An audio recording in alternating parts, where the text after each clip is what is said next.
আদ্রিতার চোখে নীল ছিল নিছকই একজন চাকর। সে সারাদিন আদ্রিতার ফাই ফরমাস খেটেও ওকে সন্তুষ্ট করতে পারত না।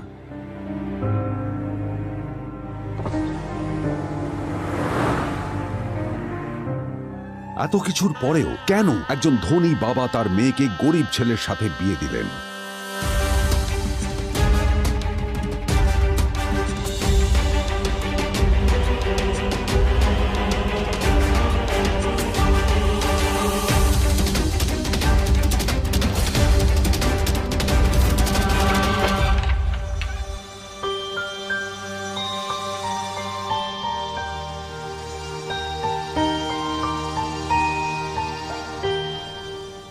এবং তারপরে সেই মেয়েটি তার গরিব স্বামীর কাছ থেকে নতুন বছরে এমন একটা গিফট পেয়েছিল যে তার চক্ষু স্থির হওয়ার জোগাড় হয়েছিল।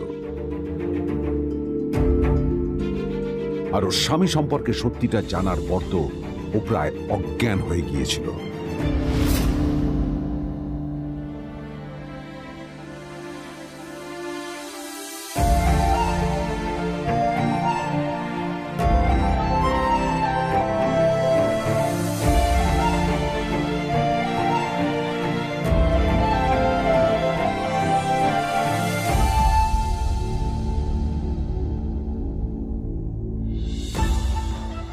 আমার বাবা সবচেয়ে বড় ভুল করেছে তোমার মতো একটা গরিব ছেলের সাথে আমার বিয়ে দিয়ে।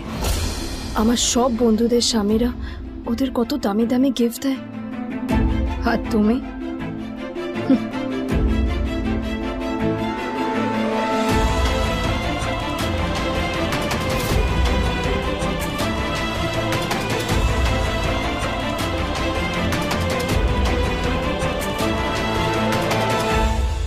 আদ্রিতা তার বাবার কথায় নীলকে বিয়ে তো করেছিল, কিন্তু ও শর্ত দিয়েছিল যেন বাড়ির বাইরের কেউ না জানতে পারে যে নীল ওর স্বামী। নীল ওই বাড়িতে ঘর জামাইয়ের মতো থাকলেও ও যেন ওখানে একজন চাকর ছিল। সবাই ওকে অপমান করত। ওই বাড়িতে না ও ঠিক মতো খাবার পেত, আর না ওর কোনো আলাদা ঘর ছিল। কখনো কার্পেটের উপর ঘুমোতো, তো কখনো আবার পোষা কুকুরের ঘরের পাশে নীলকে ঘুমোতে হতো। হাত খরচ মেটাতে ও এক জায়গায় ওয়েটারের কাজও করত। আদ্রিতা তার বন্ধুদের বলেছিল যে আদ্রিতা বিদেশে বিয়ে করেছে আর তার স্বামী লন্ডনের একজন খুব বড় বিজনেসম্যান। কিন্তু যখন আদ্রিতার বন্ধুরা ওকে ওদের স্বামীদের দেওয়া দামি দামি গিফটগুলো দেখাতো, তখন লজ্জায় ওর ভিতরটা পুড়ে ছাই হয়ে যেত।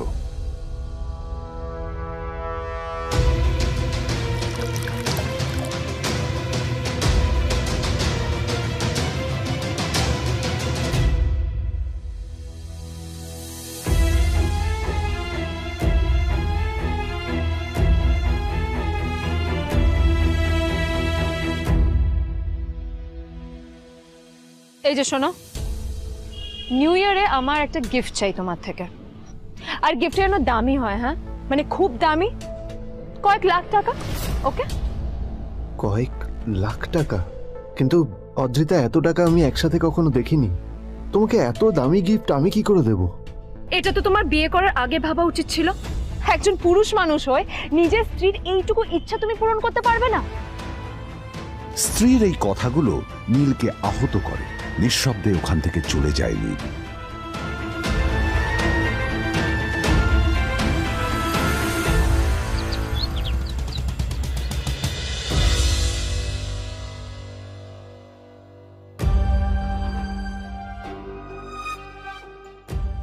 দুদিন পর নিউ ইয়ার পার্টির আগে নীল আদ্রিতার কাছে এসে একটা গিফট ব্যাগ দেয়।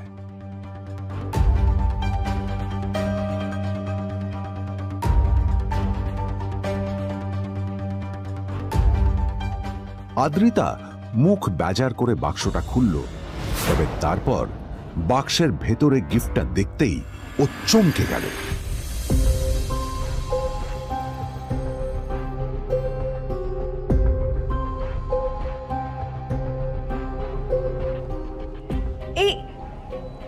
ফোনটা মানে এটা তো একটা স্পেশাল এডিশন, এটার দাম তো 3 কোটি টাকা। তুমি এটা পেলে কোথা থেকে? আসলে আসলে এটা অরিজিনাল নয়। আমি ওই ফোনটারই একটা কপি এনেছি।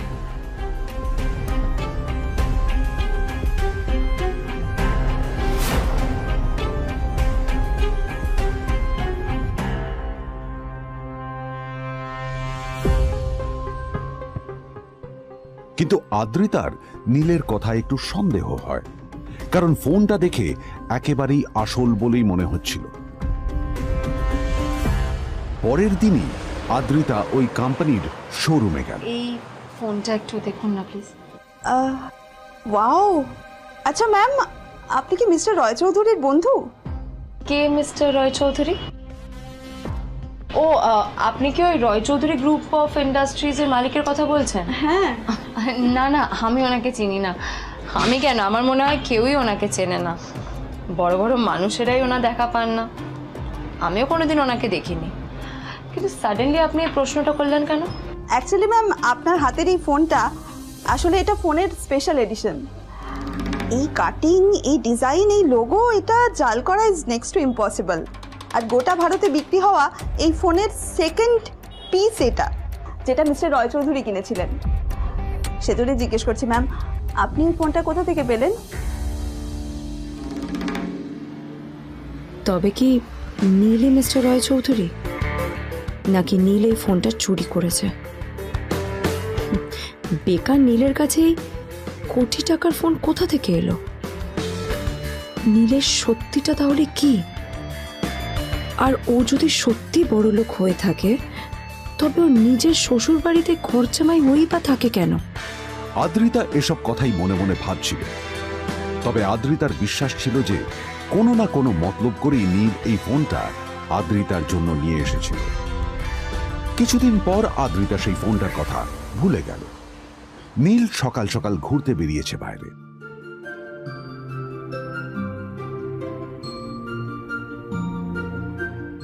কটা বাজে রে? আমার খুব লেট হয়ে গেছে, বুঝলি? তোরা খেল, ঠিক আছে? তোরা খেল, আমি আসছি।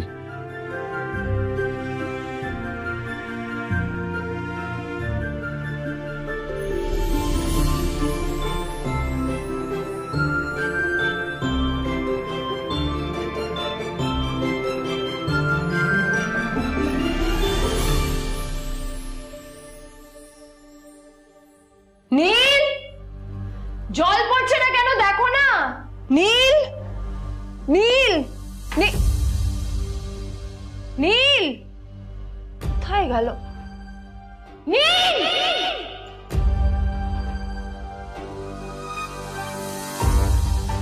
নীল, নীলকে ডাকছে কেন বলতো? ওইদিকে বাড়িতে আদ্রিতা আর চিত্রা আশ্চর্য হয়ে গেল যে নীল হঠাৎ কোথায় উধাও হয়ে গেল।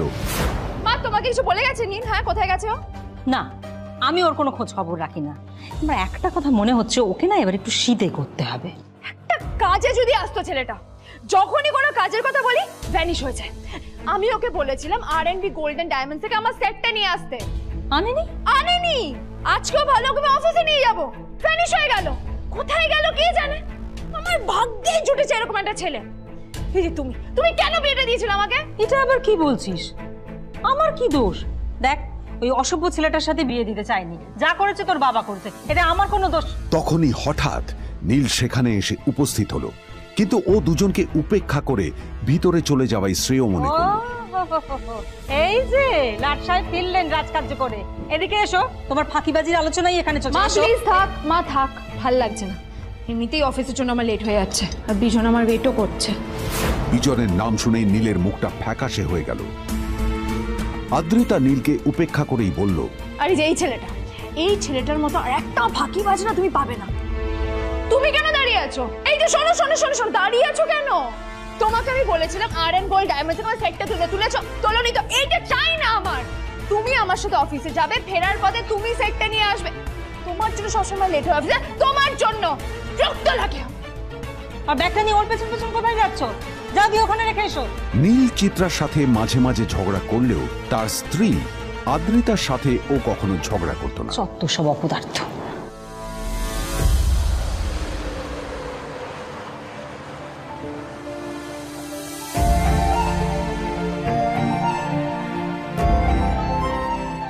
কিছুক্ষণের মধ্যেই তারা আদ্রিতার অফিসে পৌঁছে গেল। আদ্রিতা গাড়ি থেকে নামতে নামতে দেখলো যে তার কাছে অনেকগুলো ফাইল আছে।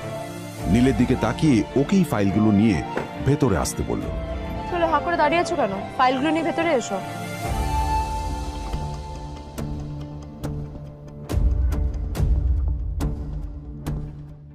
আদ্রিতা যখন ওর ক্যাবিনে পৌঁছলো তখন দেখলো সেখানে আগে থেকেই ওর বন্ধু এবং বিজনেস পার্টনার বিজন বসে ওর জন্য অপেক্ষা করছে।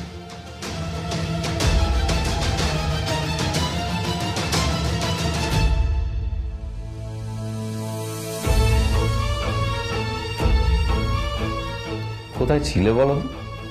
আমি 1 ঘন্টা ধরে তোমার জন্য এখানে ওয়েট করছি। এই লোকটার কি কোনো কাজকর্ম নেই? 1 ঘন্টা ধরে বসে আমার স্ত্রী আদ্রিতার জন্য অপেক্ষা করছে।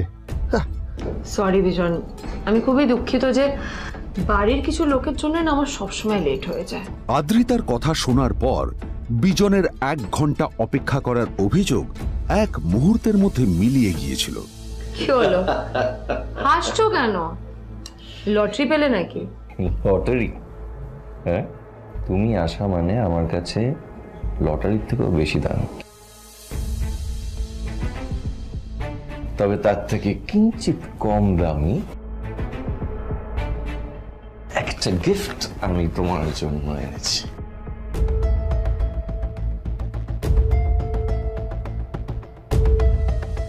This is a rare diamond necklace for you. এটা আমার জন্য? সত্যি? এই শহরে এটা খুঁজে পাওয়া খুব বিরল। Just like you. Like it? Thank you. You're welcome. Thank you for the gift. আসি তাহলে এখন।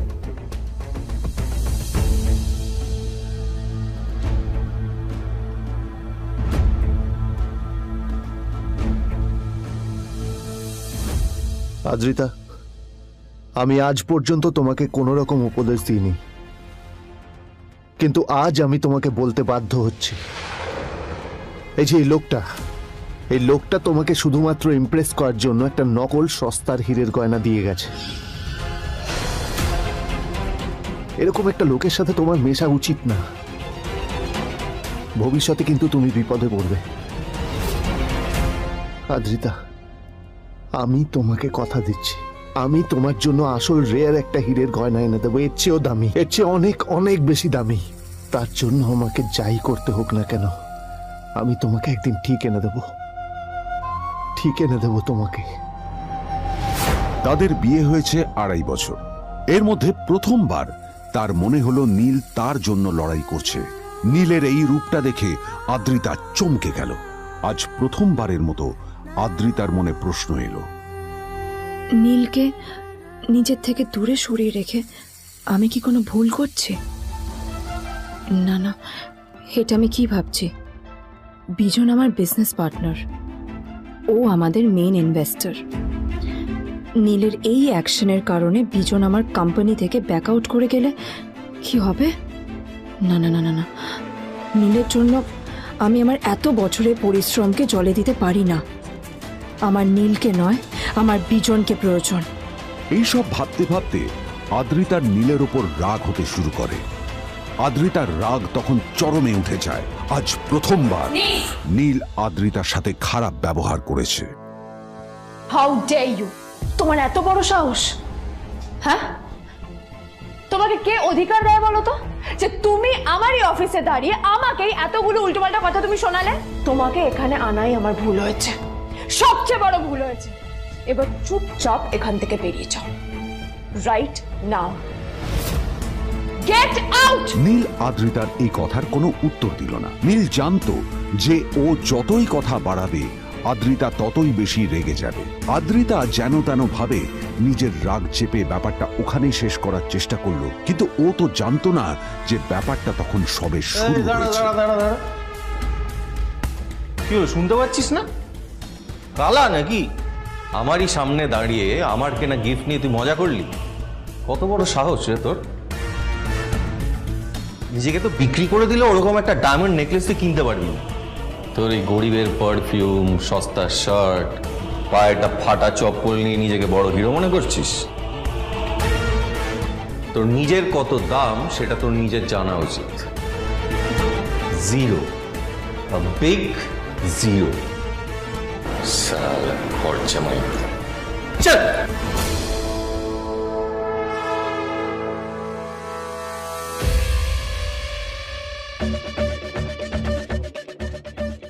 নীল তখনও ঝামেলা করার মেজাজ ছিল না, কিন্তু যখন কেউ অন্যের নীরবতা সুযোগ নিতে শুরু করে তখন কথা বলাটা প্রয়োজন।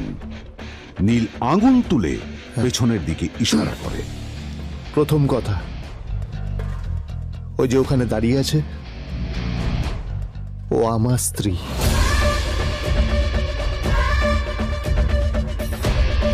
তাই আমার স্ত্রীকে তোমার নেকলেস দেওয়ার কোনো অধিকার নেই। ওকে যদি নেকলেস দিতে হয় তাহলে আমি দেব। তাই এসব ফ্রডগিরি বন্ধ করো। আর দ্বিতীয় কথা, যার পকেটে পয়সা নেই ঝনঝন আওয়াজ করা তার মানায় না।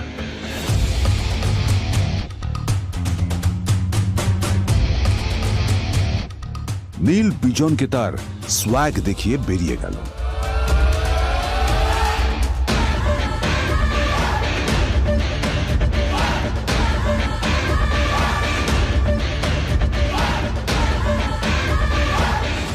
আদ্রিতার রাগে গজগজ করছিল।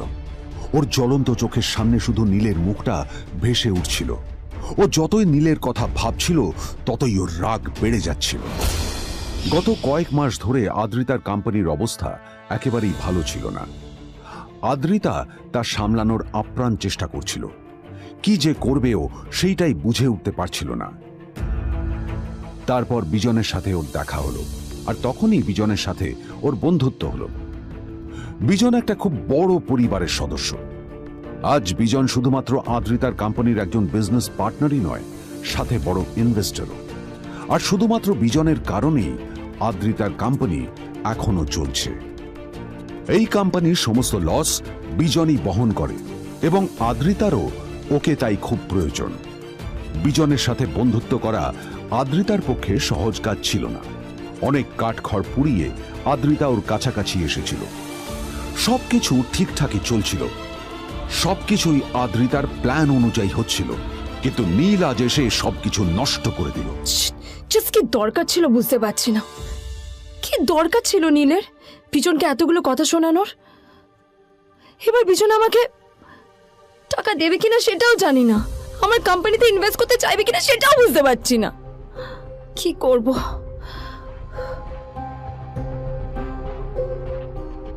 এখন আদ্রিতা ওকে কিভাবে বোঝাবে? ভুল করে যদি বিজন ওর টাকা ফেরত চায় তবে আদ্রিতার কোম্পানি সেন কর্পোরেশন খুব বড় সমস্যায় পড়ে যাবে। তারপর কি হবে? সেন পরিবারের দেখভাল কে করবে? এইসব ভাবতে ভাবতে আদ্রিতা নিজের ওপরেও রেগে গেল। আসলে দোষটা ওর নিজেরই। আদ্রিতা কেন নীলকে ওদের মাঝে আনতে গেল? নীলকে অফিসে নিয়ে আসারই বা কি দরকার ছিল? আর যদি সে নীলকে সাথে করে না আনতো তাহলে বিজন এখন ওর সাথেই বসে থাকতো।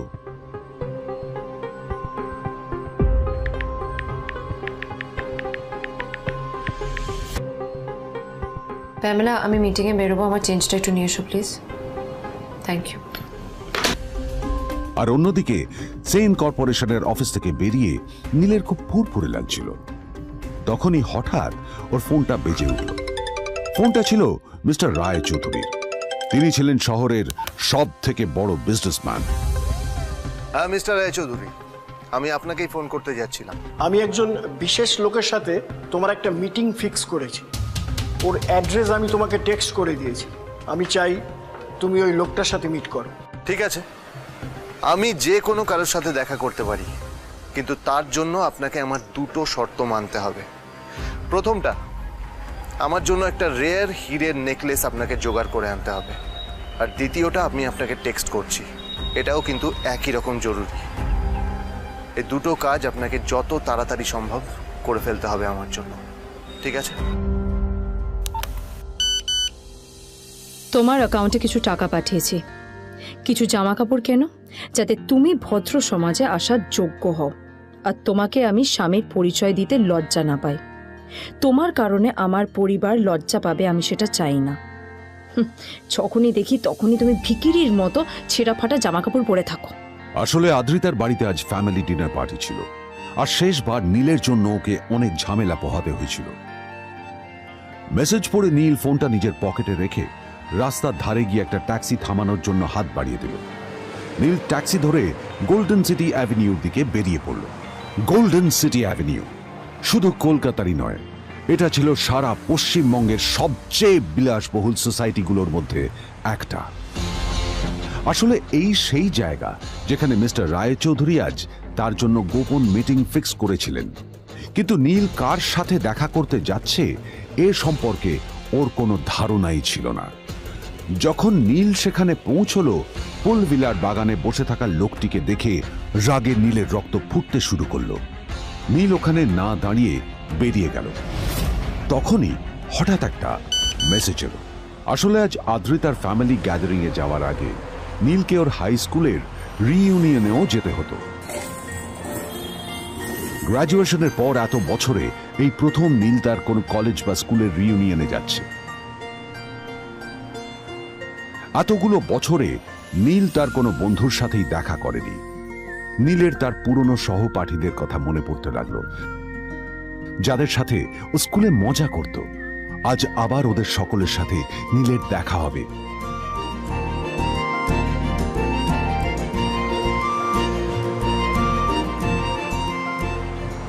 আর এই সব কিছু ভেবেই নীল এক্সাইটেড হয়ে যাচ্ছিল। আসলে সোহিনীকে নীল তার স্কুল টাইমে পছন্দ করত।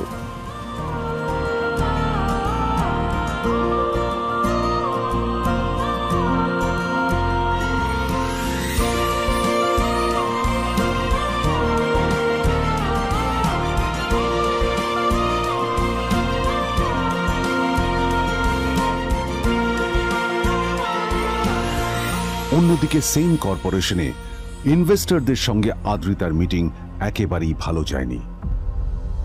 তাকে দেখে বেশ গম্ভীর মনে হচ্ছিল।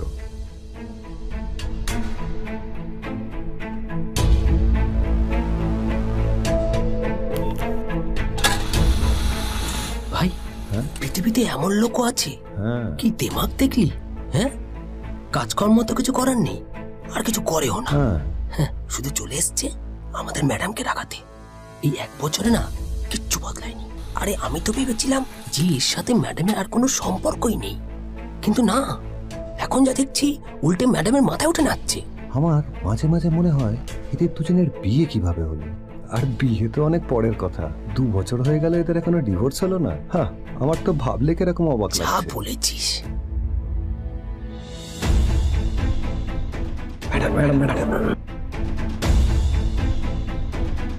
অফিসে চলতে থাকা এইসব কথা শুনে আদ্রিতার আরো রাগ হলো। আদ্রিতা ক্যাবিনে যাওয়ার পরে রাগকে নিয়ন্ত্রণ করা ওর পক্ষে আরো কঠিন হয়ে গেল। ও তখন বুঝতেই পারছিল না যে ওর রাগ কিভাবে নিয়ন্ত্রণ করবে। আদ্রিতা এটাও ভাবছিল যে নীলের জন্য ওকে আর কত অপমানিত হতে হবে। এসব ভাবতে ভাবতেই আদ্রিতার চোখ গেল ওর বাবার ছবিটার দিকে।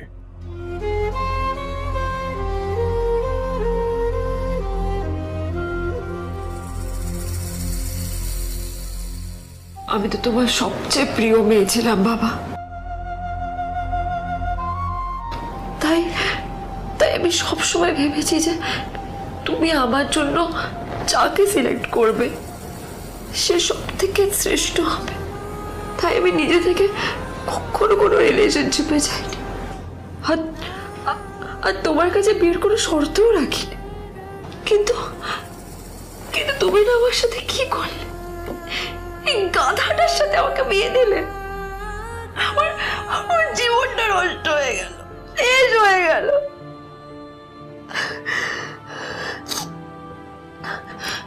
আমি যদি একটু জানতাম যে ও ও কিছু করে না, ঘর চাপাই হয়ে থাকবে, এইসব কাজকর্ম করে, তাহলে আমি কোনোদিনই বিয়েতে রাজি হতাম না বাবা, কোনোদিন না, কোনোদিন।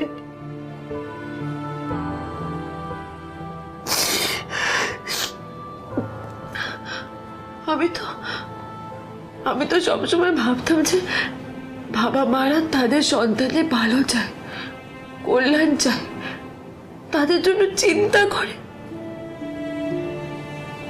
কিন্তু কিন্তু বাবা তুমি আমার জন্য একটু চিন্তা করোনি। তুমি শুধু তোমার শেষ কর্তব্যটুকু করতে চেয়েছিলে, শেষ ইচ্ছাটুকু রাখতে চেয়েছিলে, ব্যাস পালন করা হয়ে গেছে। আর আমাদের তুমি ছেড়ে চলে গেলে, তুমি আমাকে ছেড়ে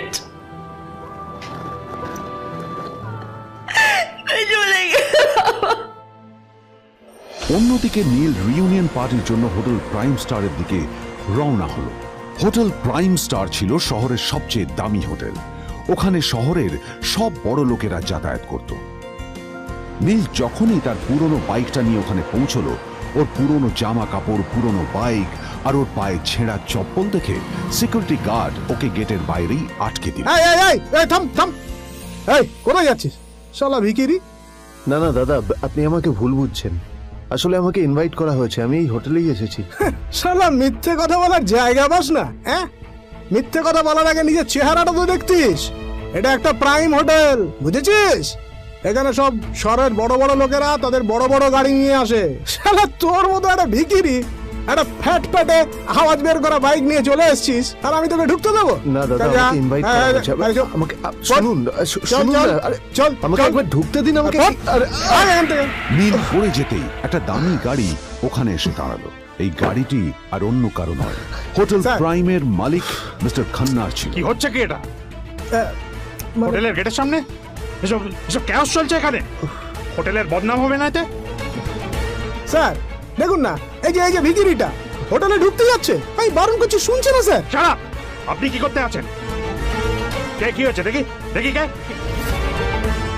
মিস্টার খান্না তার চশমা খুলে নীলের দিকে দেখলেন, আর ওনার মুখটা হাঁ হয়ে গেল।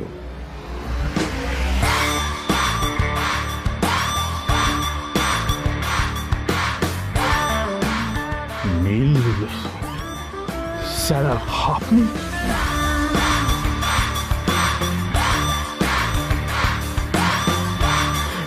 Extremely sorry sir. Sir sir, আপনি একটা ইনফর্ম করেননি কেন আমাকে? আপনি আসবেন জানলে তো আমি নিজে রিসিভ করতে আসতাম আপনাকে। ছি ছি ছি ছি ছি। ঠিক আছে, আপনি ব্যস্ত হবেন না প্লিজ। জানোইনি কে? নিজের বসকে এভাবে একজন ভিখারিকে হাতে পায়ে ধরতে দেখে গার্ডটিও অবাক হয়ে গেল। আরে sir, sorry sir, extremely sorry, আপনি আমার সঙ্গে আসুন। সরি স্যার, সরি, ভুল হয়ে গেছে স্যার। সালাম স্যার। নীল কি তবে সত্যিই একজন খুব বড়লোক কেউ?